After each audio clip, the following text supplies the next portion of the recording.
দীর্ঘ ১৬ বছরের স্বৈরাচার শাসনের পর ছাত্র জনতার অভ্যুত্থানে গত বছরের ৫ আগস্ট মুক্ত হয় বাংলাদেশ। হাজারো শহীদের রক্তের বিনিময়ে লাল সবুজের দেশ আবারও স্বাধীনতার আনন্দে ভাসে। আর এই স্বাধীনতা ধরে রাখতে ঐক্যের বিকল্প নেই।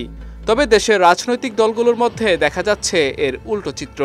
ঐক্যের বদলে নিজেদের মধ্যে কাদা ছোড়াছুড়িতে বেশি আগ্রহী দলগুলোর নেতাকর্মীরা।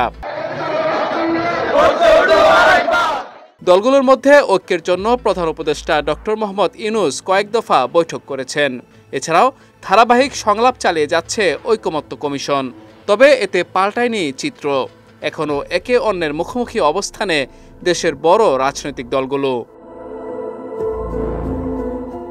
গত ১৩ জুন লন্ডনে বিএনপির ভারপ্রাপ্ত চেয়ারম্যান তারেক রহমানের সঙ্গে প্রধান উপদেষ্টার বৈঠকের পর বিএনপির সঙ্গে জামায়াত কিংবা এনসিপির সম্পর্ক উন্নয়ন হবে বলে আশা করা হয়েছিল, কিন্তু বাস্তবে তা হয়নি।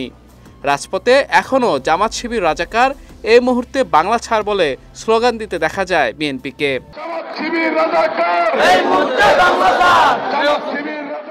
অন্যদিকে স্বাধীনতার এত বছর পর জামাতকে কেউ রাজাকার বললে কঠোর জবাব দেওয়া হবে বলে হুঁশিয়ারি দিচ্ছে জামাতের নেতাকর্মীরা।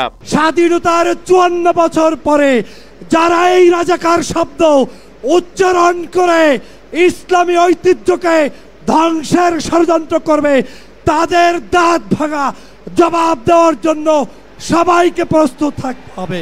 এদিকে এনসিপিও বিভিন্নভাবে বিএনপির বিরুদ্ধে চাঁদাবাজির অভিযোগ তুলছে। সব মিলিয়ে আগামী নির্বাচনের হিসাব মেলাতে গিয়ে মুখোমুখি অবস্থানে দলগুলো।